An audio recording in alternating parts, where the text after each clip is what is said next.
a los hermanos puntuales. Los puntuales, bienvenidos. Dios los bendiga.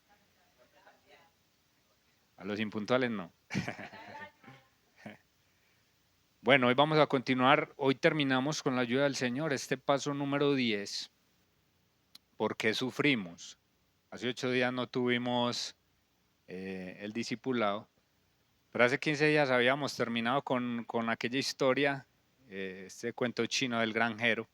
Cierto que era muy ecuánime, que el hombre sabía que detrás de las cosas que aparentemente eran buenas, podía haber alguna calamidad ahí. Y que en las cosas que de primera impresión nos parecían malas, también podían incluso traer algún beneficio. Qué bueno que nosotros como cristianos lográramos alcanzar ese nivel de madurez. No dejar que nos determinen las circunstancias, sino ser capaces de ver la mano de Dios en toda circunstancia, sea buena o sea mala. Saber que Él está en control de absolutamente todo. Quisiera leer este recuadro que tenemos ahí a la izquierda de la página 27 del módulo, que está bastante interesante. Algunas frasecitas bien bonitas que dice, por ejemplo, ¿se ha fijado que los árboles que crecen en un lugar solitario, expuestos a vientos y a sequías, son los más fuertes, mientras los que crecen protegidos en el bosque son más débiles? Así es, sin duda que así es. Árboles expuestos a fuertes vientos son los que profundizan más sus raíces. Y así nosotros tenemos que ser como cristianos también, de raíces eh, profundas, fuertes. Hay una canción muy bonita que hemos cantado aquí que se llama Señor, hazme un radical. Precisamente la palabra radical viene de la palabra raíz. Qué bueno que tengamos raíces fuertes y profundas. También dice la otra frase, un vaso de barro es débil hasta que pasa por el horno. Así es. Usted coge el barrito así sin pasar por el horno y eso no sirve, no cumple ningún propósito, se deshace. Mientras se desbarata, mientras que si pasa por el fuego, se hace fuerte y cumple un propósito. Y resistente, muy bien. También dice, si el acero del cuchillo, es la página 27, Willy. Antes más.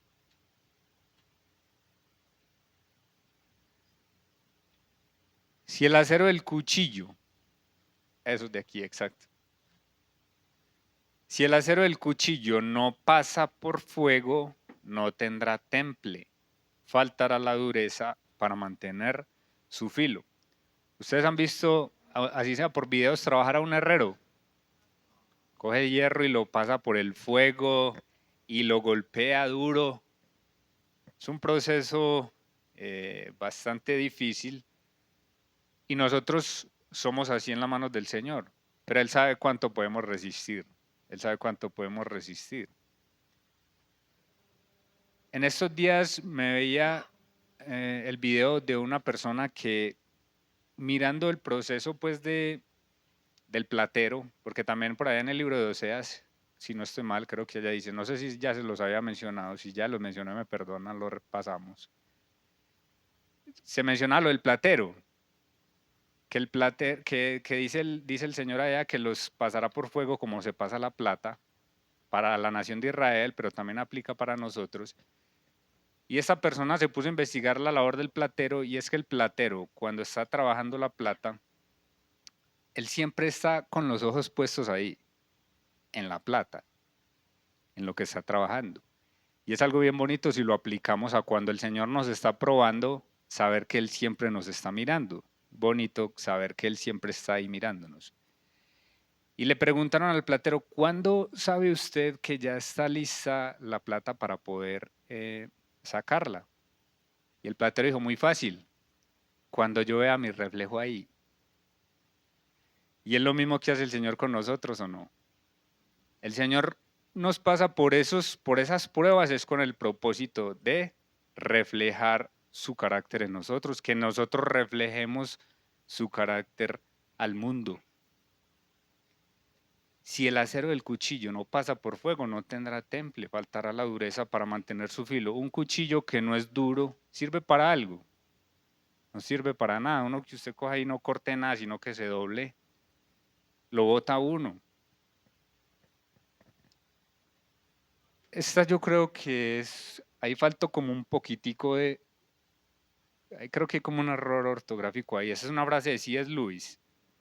Dice, cuando alguien preguntó a un sabio por qué sufren los justos, él respondió, ¿por qué no? Yo creo que ahí termina el signo. ¿Por qué no? Son los únicos que pueden resistir. Así es. Son los únicos que pueden resistir. Esa frase es de C.S. Lewis. La siguiente es de David Wilkerson. Dice, hoy la iglesia necesita gente que no haya sido abatida o destruida por su sufrimiento, ni que sea un pueblo derrotado, triste y lleno de cuestionamientos, sino aferrado a su amor, demostrando en todo la fidelidad de Dios, perseverante, fuerte en la fe. Estas personas serán un ejemplo para los débiles y una fuente de consuelo y consolación. Esto es muy cierto, hermanos, porque imagínense este caso. De pronto nosotros evangelizando a una persona y esa persona vea que ante la primera circunstancia nosotros nos desmoronamos. Es que va a pensar esa persona, no, qué es lo que me está compartiendo a mí, ¿cierto? Antes hay personas en el mundo que uno le encuentra como más temple que muchos cristianos. Debería de cuestionarnos eso. Esta otra, esta otra frase es de John Newton. ¿Se acuerdan de John Newton, el que escribió Sublime Gracia, que era un vendedor de esclavos y después se convirtió al Señor? Las pruebas son como la medicina recetada por nuestro sabio y buen médico, porque las necesitamos. Y él determina la frecuencia y la dosis según lo que el caso requiere. Nuestro Señor es el gran médico. Él sabe nosotros cuánta cantidad de esa medicina necesitamos, cada cuánto aplicarla. Vamos entonces a la pregunta número 5.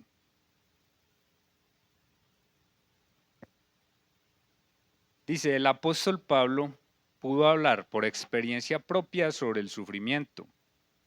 Conozca su perspectiva en 2 Corintios capítulo 4, versículos 7 al 12. ¿Se acuerdan que en la primera oportunidad les dije que había un pasaje muy poético que ni aún ningún poeta se había como atrevido a escribir?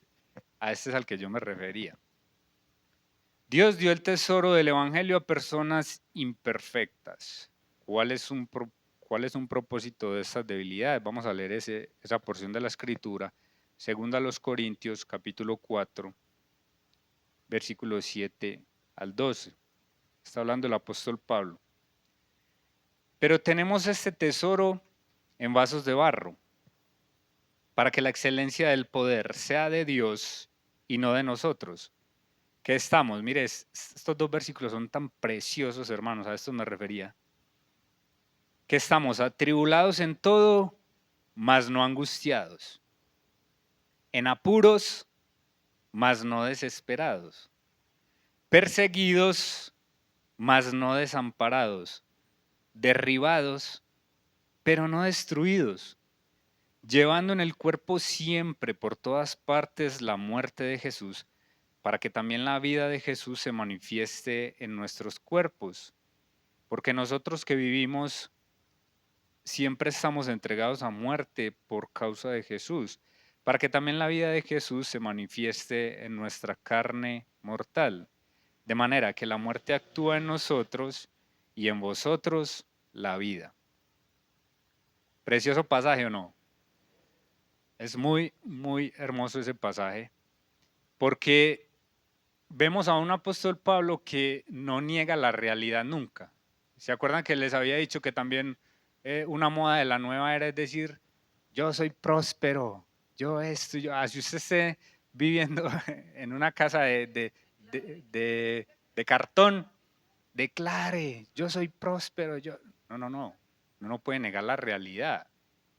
El apóstol Pablo no negaba la realidad, pero no se dejaba batir por ella. Siempre está mirando con esperanza lo que está ocurriendo.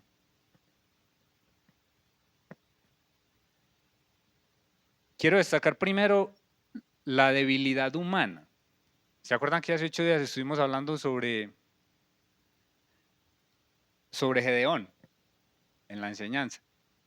Cómo la debilidad humana glorifica al Señor y cómo el Señor muchas veces le dijo, no, usted tiene mucho pueblo, mérmele a la cantidad, los que estén asustados que se devuelvan, se volvieron bastantes, pero aún así quedaron bastantes. Le dice, todavía tienes mucho pueblo, no sea que Israel después se glorifique diciendo que mi fuerza me salvó, y al final lo deja solamente con 300 personas. La debilidad humana, amados hermanos, glorifica al Señor. Cuando usted y yo reconocemos nuestra debilidad para servirle al Señor, el Señor nos ve aptos para servirle a Él. El Señor nos ve aptos. Cuando yo termino de dar alguna enseñanza, hay algunos hermanos que se me acercan y me dicen, muchas gracias, no había entendido eso. Yo les digo, gloria a Dios. ¿Por qué les digo yo gloria a Dios? Porque yo antes, y ya les he contado varias veces, yo no era capaz ni de contar una historia.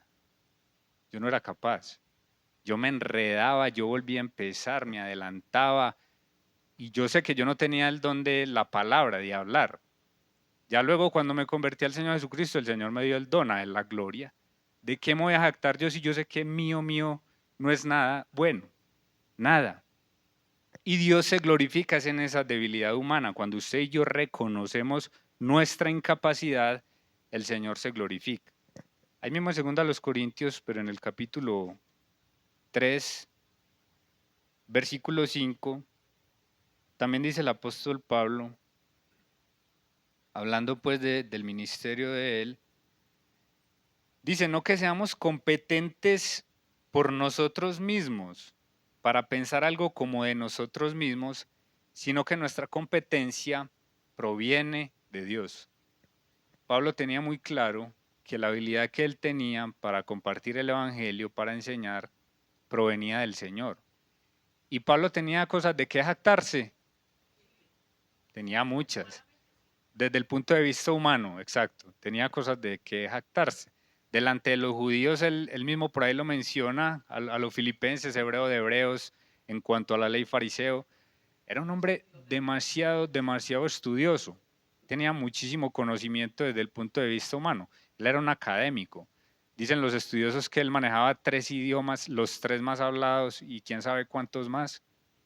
Era un hombre bastante académico, pero él aún así sabía que su competencia provenía de Dios.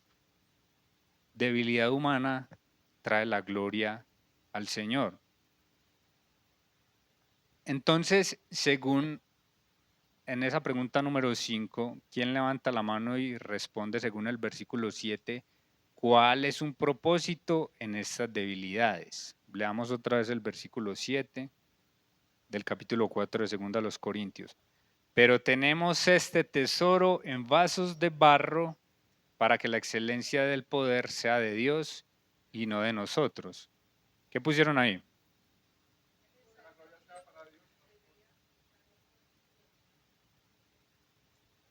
Espérate que por aquí ya me ha adelantado la mano Alex. Excelente. Mi hermano. Excelente.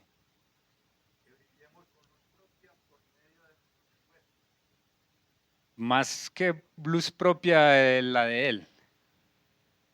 Hermana Elizabeth. Hermana Elizabeth, ¿ya había terminado? Sí. Listo.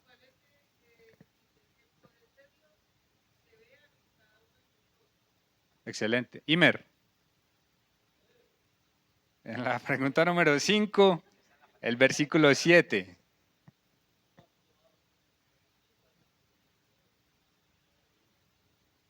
Excelente. Vea, hermanos, este concepto de vasos de barro es bien interesante porque cuando el Señor creó al ser humano, ¿de dónde lo creó? Del polvo de la tierra, del barro, del humus. La humanidad, ¿cómo lo decimos?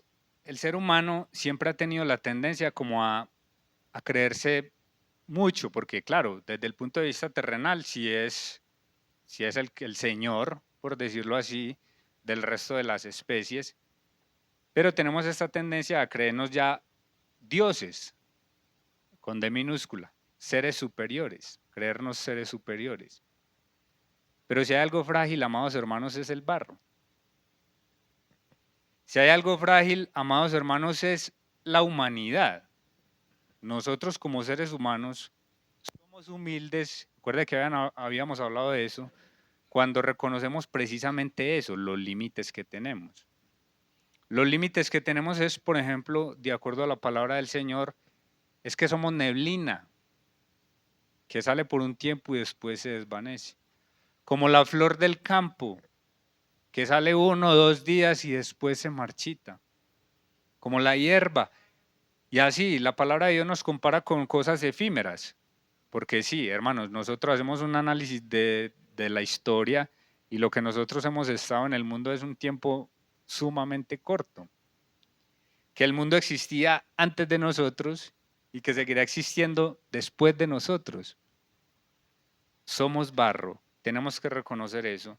Y cuando reconocemos que ese tesoro, el Evangelio, la palabra de Dios, el Santo Espíritu, está en vasos de barro, ¿quién se lleva la gloria? Cuando hacemos algo bueno, el Señor. El Señor se lleva la gloria. ¿Qué iba a decir Imer? Amén, así es. En el versículo 8 y 9, que son los versículos que le había dicho que son bien lindos, atribulados, pero no angustiados. En apuros, pero no desesperados. Perseguidos, pero no desamparados, derribados, pero no destruidos. Aquí el apóstol Pablo, de una forma bastante poética, nos está diciendo el sufrimiento, que el sufrimiento que él después en este mismo libro, unos capítulos más adelante lo explique, ya los habíamos visto, ¿cierto? Que fue apedreado, que fue perseguido, que naufragó en cárceles, en tantas cosas. Él sabía que eso no era en vano. Él sabía que ese sufrimiento no era para nada en vano, que Dios estaba al tanto de absolutamente todo, que ese sufrimiento tenía detrás una esperanza, porque siempre estas palabras cuando las leemos, lo que nos dice es que ahí había esperanza. Una persona que está angustiada, desesperada, perseguida, derribada, es una persona que está sin esperanza. Pero él le añade estos otros componentes. No estamos desamparados, no estamos destruidos, no estamos angustiados, no estamos desesperados. Cuando no se está desesperado es porque hay esperanza, esperanza. Qué bonito, amados hermanos, que veamos el sufrimiento siempre desde esta perspectiva. Siempre con esperanza de saber que esto aquí en la tierra no es eterno. Y que estos sufrimientos, como también dijo el apóstol Pablo, los sufrimientos del tiempo presente, no son ni siquiera comparables con la gloria venidera que en nosotros ha de manifestarse.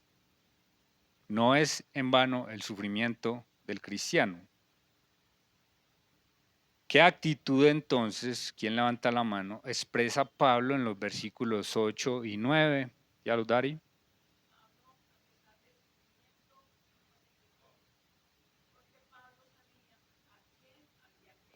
Excelente. Hermana Gloria. Excelente. Muy bien. Hermano Albeiro.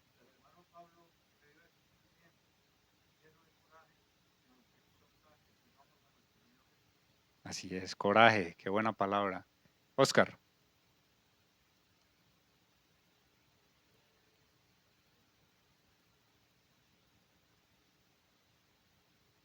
Así es, Cecilia.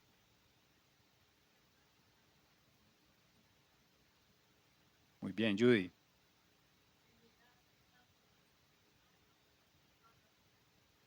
Así es, Alex. Excelente. Hermanos, él tiene una actitud de fortaleza y de paz en medio de la adversidad y esperanza. Fortaleza, paz y esperanza en medio de la adversidad. ¿Cuál es el resultado de esta ecuación? Primero, la debilidad humana. Segundo, el sufrimiento con esperanza. El sufrimiento con esperanza. ¿Cuál es el resultado? Versículos 10 y 12. Llevando en el cuerpo siempre, por todas partes, la muerte de Jesús, para que también la vida de Jesús se manifieste en nuestros cuerpos. Porque nosotros que vivimos siempre estamos entregados a muerte por causa de Jesús, para que también la vida de Jesús se manifieste en nuestra carne mortal, de manera que la muerte actúa en nosotros y en vosotros la vida. Luego, cuando tenemos esa ecuación, debilidad humana, es decir, gloria de Dios, más sufrimiento con propósito, el resultado es semejanza a Cristo. Ese es el resultado. Porque nuestro Señor Jesucristo sufrió. Sufrió mucho, excelente. Qué bien, Lucy. Nuestro Señor sufrió. Él es el varón de dolores, experimentado en quebranto. Luego, cuando nosotros sufrimos con propósito, le damos la gloria al Señor y cada vez más nos vamos a parecer a Él. Ese es el resultado. Luego dice la pregunta número 6 del módulo. ¿Qué propósitos tiene Dios para el sufrimiento? En 2 Corintios capítulo 1. Vamos a 2 Corintios capítulo 1 a leer los versículos 4 y 6. Dice el versículo 4. Leamos desde el 3. Bendito sea el Dios y Padre de nuestro Señor Jesucristo, Padre de misericordias y Dios de toda consolación. Qué precioso nombre de nuestro Dios. Hay muchos nombres de Dios en las Escrituras y este es uno. Padre de misericordias y Dios de toda consolación, el cual nos consuela en todas nuestras tribulaciones, para que podamos también nosotros consolar a los que están en cualquier tribulación, por medio de la consolación con que nosotros somos consolados por Dios. Versículo 6. Pero si somos atribulados es para vuestra consolación y salvación, o si somos consolados es para vuestra consolación y salvación, la cual se opera en el sufrir las mismas aflicciones que nosotros también padecemos. ¿Qué propósito tiene Dios para el sufrimiento según esos dos versículos? Judy, ya lo adelanto.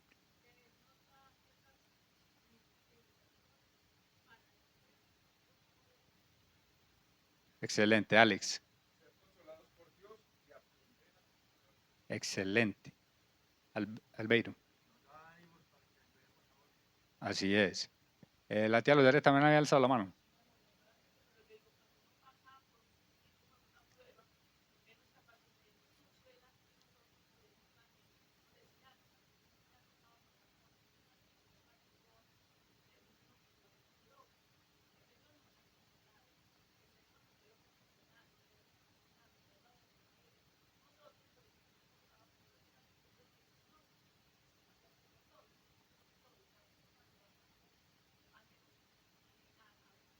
Excelente.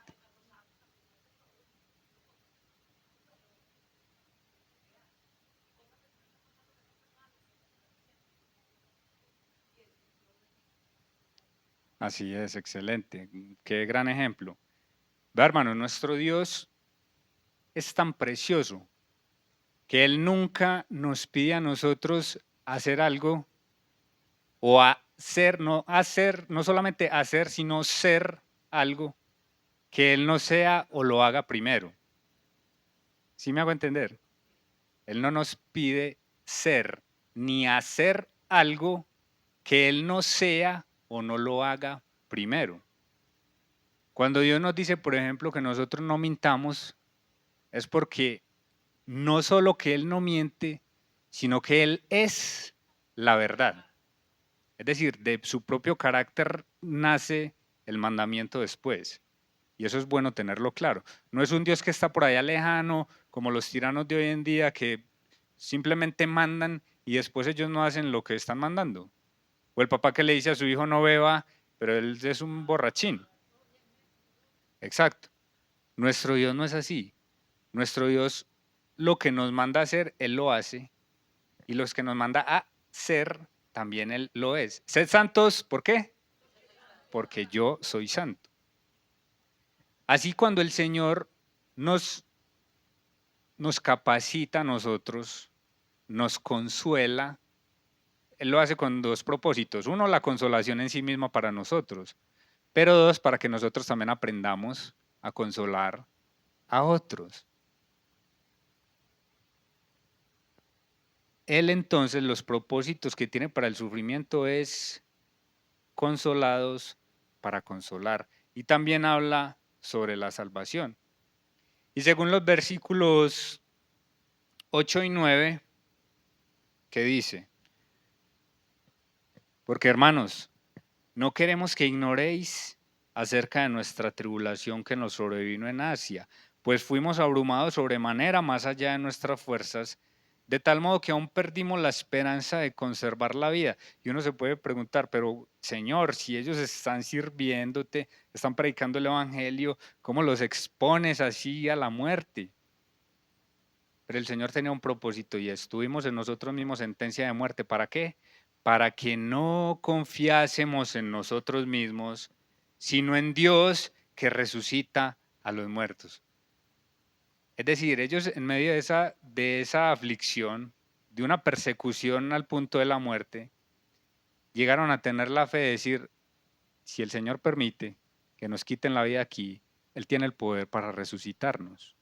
Esa es la misma fe que tenía Abraham cuando fue a sacrificar a su hijo Isaac. Él fue a sacrificarlo porque sabía, dice la epístola a los Hebreos, que Dios tenía el poder para levantarlo de los muertos. Dios los expuso a ellos a la muerte, al apóstol Pablo y a sus acompañantes. ¿Con qué propósito? ¿Qué pusieron ahí? Versículos 8 y 9. ¿Alguien que no haya levantado la mano?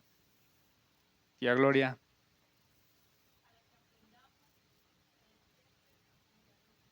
Excelente. Ana Miriam. Muy bien. Alberto. Muy bien. Liana. Muy bien. Albeiro.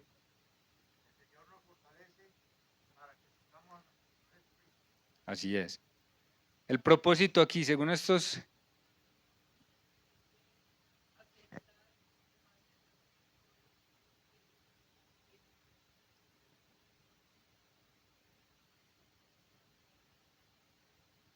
Así es, Él sí está en control de absolutamente todo. El Señor quiere, amados hermanos, y lo hemos venido diciendo hace cierto tiempo, que no confiemos en nosotros sino en Él. Le pasó también al mismo Gedeón, también mencionábamos la historia de David, cuando quiso censar al pueblo, el Señor se ofendió mucho. ¿Por qué? Porque estaban confiando, porque Él quería confiar en la cantidad del ejército que tenía. ¿Cuántos tengo? Tengo 1.000.000, listo, puedo salir contra el que sea. Y eso ofendió al Señor, porque el Señor no quiere que nosotros confiemos en nosotros mismos, para nada. Él quiere que nosotros confiemos en Él. Así como con Gedeón rescató con solo 300, hubiera podido hacer lo mismo con David. David no necesitaba ponerse a contar su ejército. Dios entonces quiere que no confiemos en nosotros, sino solamente en Él. Yo quisiera hacer un paréntesis aquí porque este versículo, que como empieza el segundo capítulo de Segunda a los Corintios, es, es muy precioso. El versículo 1 y 2 del capítulo 2 de Segunda a los Corintios, no está en el módulo. Segunda de Corintios 2, 1 y 2. Mire, hermanos, ¿Cuál es el sentimiento más común cuando nosotros estamos pasando por sufrimiento? Sentimiento. Angustia, dolor, tristeza, ¿cierto? Son como los sentimientos que afloran cuando nosotros estamos pasando por algún caso de sufrimiento. Pero, amados hermanos, cuando la Biblia habla del fruto del Espíritu Santo, el último que se menciona, ¿cuál es?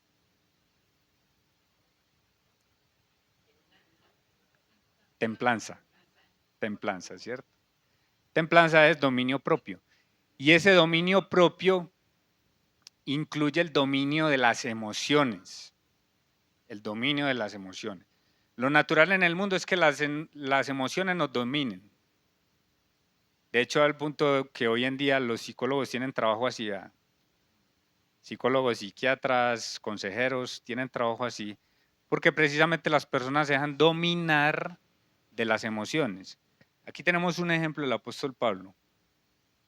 Cómo él no se deja dominar, sino que él domina las emociones.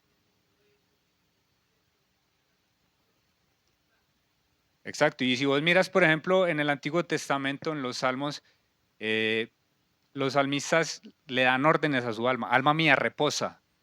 Ellos mismos están dominando todo su ser, se enseñoreaban de sí mismos.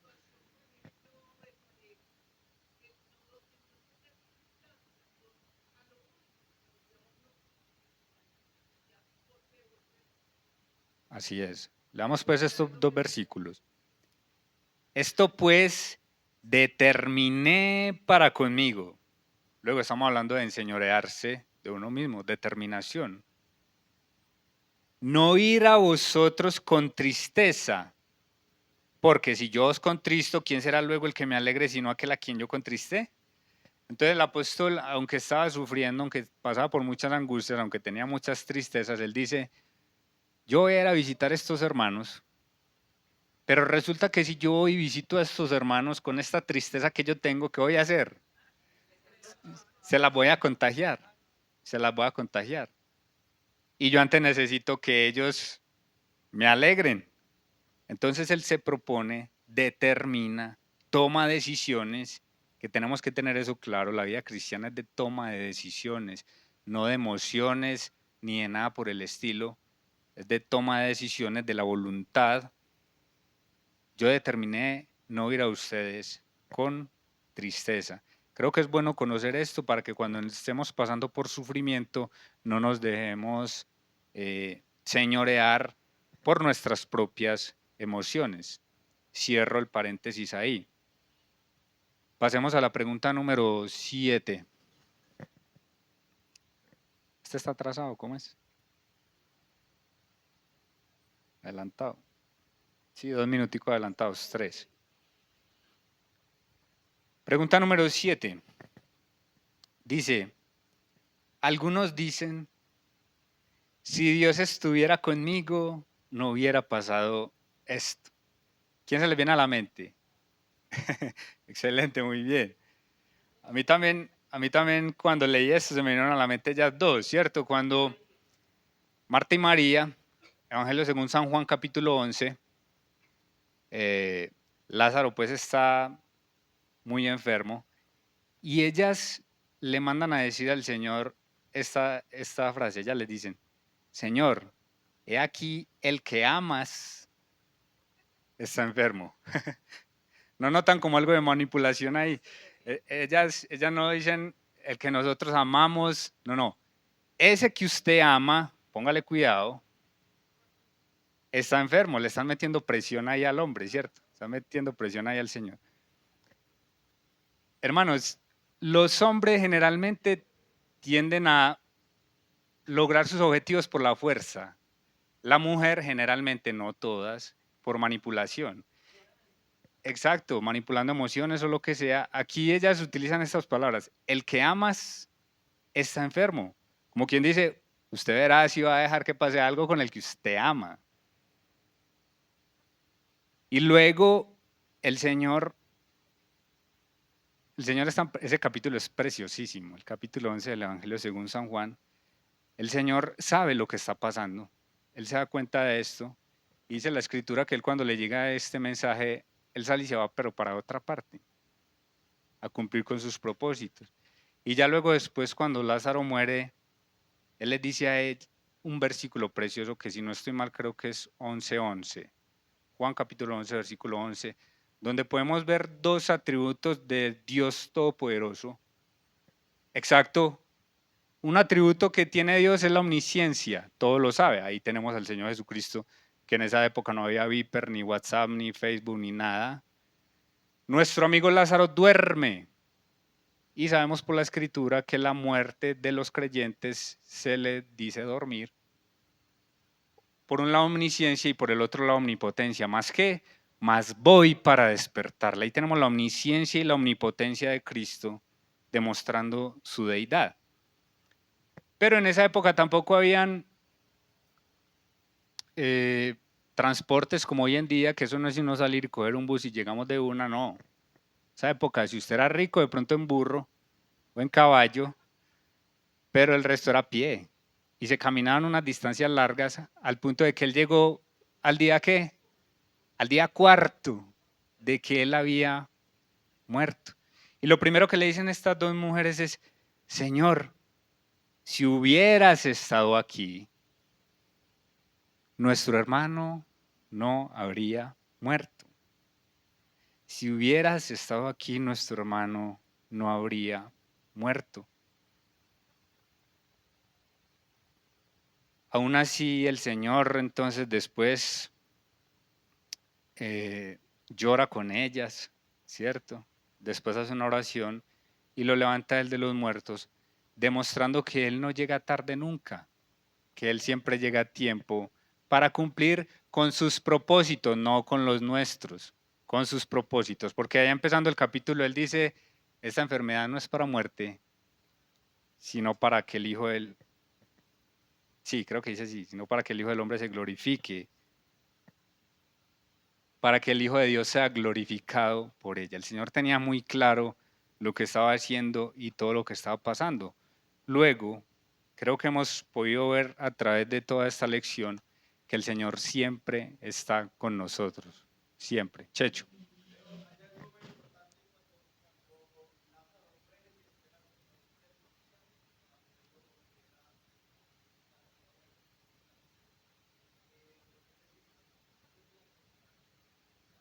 Sí, por el contexto judío, ellos creían que hasta 3 días todavía conservaba como su espíritu y así, y el Señor también se glorifica a través de esto. ¿Cómo debe entonces responder a la prueba según Santiago, capítulo 1, versículo 2 y 4? Levanten la mano, por favor. Ana María Elena, con gozo, muy bien. Alberto,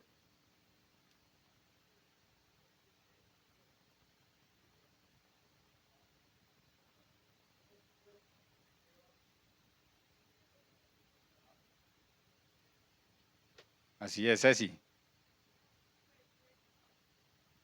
lo que escribió.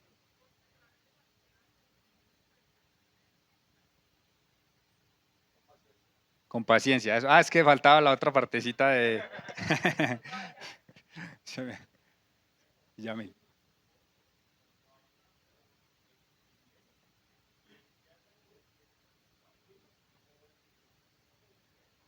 Pero sí, sí, sino que ahí está basado en el versículo. Vamos a leerlo. Vamos a leer Santiago. No es como lo hacemos, sino cómo debemos hacerlo según Santiago, capítulo 1, versículo 2. Vamos a leerlos. Santiago 1, exacto, 2 al 4. Hermanos míos, vea, a mí me encanta tanto la practicidad de Santiago. Santiago no se pone con rodeos. Santiago hace una introducción en un versículo, yo soy fulano de tal, y ahí mismo, ¡pah! Y en todo el capítulo 1, si no estoy mal, hay como 35 verbos, que él nos dice lo que hay que hacer, él de una va al grano, él no se pone con rodeos. A mí me gusta mucho eso. Hay personas que le mandan a uno un mensaje, hola, y me voy desesperando, hola, ¿cómo has estado? ¿Cómo va todo? Ta, ta, ta. Y después llegan y le piden el favor a uno. No, no, mande el todo de una, no. A mí me gusta eso. Santiago no me ponía con rodeos, de una empieza. Hermanos, tened, primer verbo, por sumo gozo cuando os halléis en diversas pruebas, sabiendo que la prueba de vuestra fe produce paciencia, más tenga la paciencia su obra completa para que seáis perfectos y cabales, sin que os falte cosa alguna.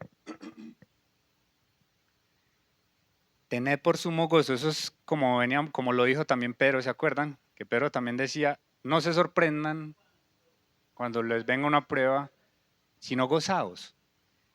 Santiago va más allá, no dice solamente gócense, sino tengan por sumo gozo.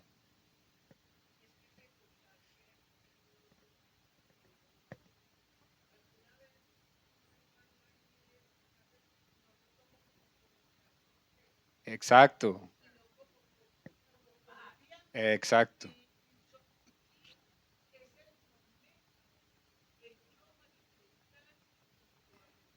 exacto, sí, muchas gracias por ese aporte. Lo hemos mencionado aquí varias veces, que el gozo en las escrituras no es una alegría ahí falsa y no estoy bien y me acabaron de echar, pero todo bien. Se me murió toda mi familia, pero bien. No, no. El gozo en las escrituras es paz que sobrepasa todo entendimiento, tranquilidad, confianza de saber que el Señor está al control de todo. ¿Iba a decir algo? Claro, de hecho el Señor las manda es porque son necesarias, claro, para nuestro crecimiento.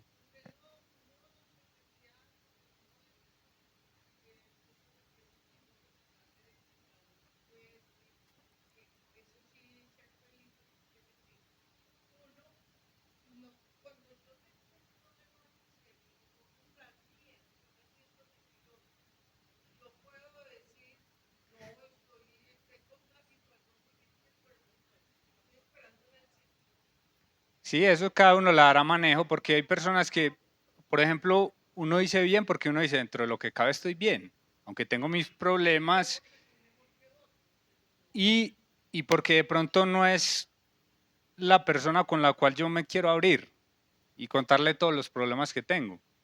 Uno dice, no, estoy bien, dentro de lo que cabe estoy bien, estoy vivo, estoy aquí parado, aunque no tenga mercado en la casa o lo que sea, a esta persona, si le cuento esto, de pronto va a contarle a todo el mundo y no me va a ayudar. Entonces, bien, estoy bien. Tened por sumo gozo, cuando estemos pasando por diversas pruebas, hermanos. Y el propósito del Señor con esto es llevarnos a la perfección, porque dice, para que seáis perfectos y cabales. ¿Cabalidad qué significa? Significa como plenitud, plenitud. Es lograr lo que el Señor quiere lograr en nosotros. Eso es cabalidad. Y para terminar, repasemos este resumen que tenemos ahí abajo.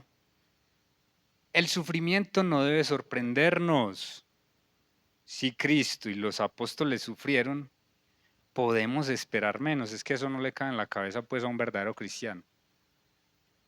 Los que predican un evangelio sin dolor creen en una, subraye esto, fantasía, no en el verdadero evangelio. Otra más para recordar, hay un plan.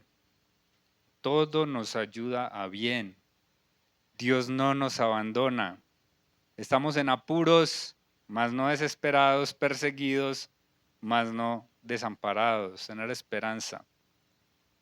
3. El sufrimiento, esto también lo puedes subrayar, es la escuela de solidaridad y compasión. Cuando usted fue a la escuela, colegio, universidad, tenía esta materia, de pronto, solidaridad y compasión. Nunca, ¿cierto? Nuestro Señor es el que nos mete en esa escuela. Solidaridad y compasión. El mundo está lleno de gente que sufre. ¿Quién les va a consolar? Los que hemos pasado por pruebas, estamos preparados para consolar a otros. Mire qué precioso que el Señor tiene ese propósito.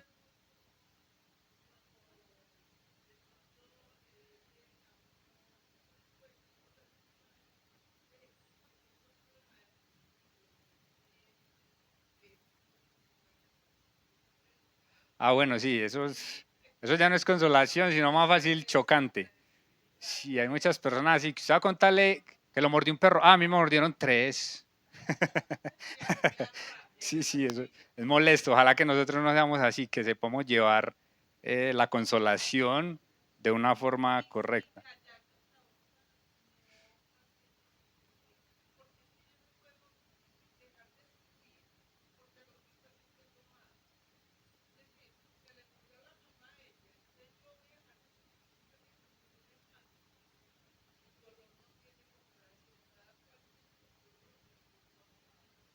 Exacto, sí. Cada uno lleva su propio propósito.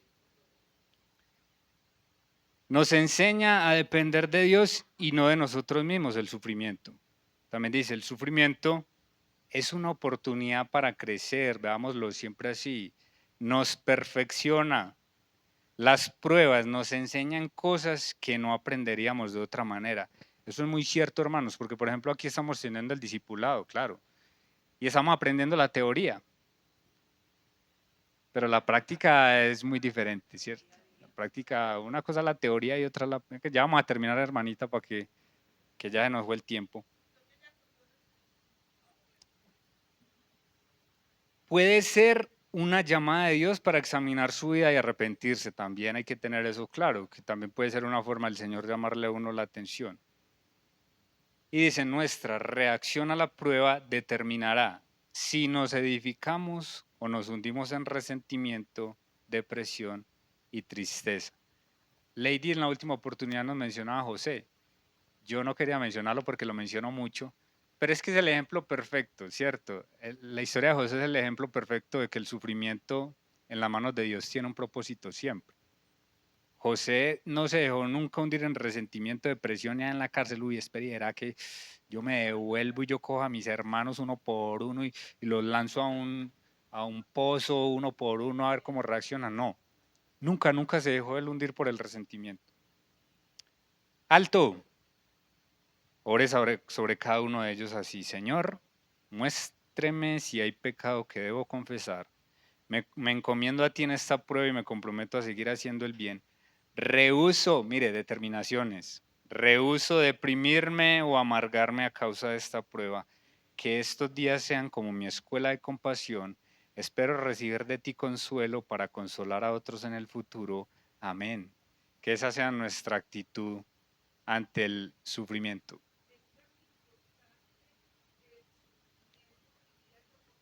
Willy.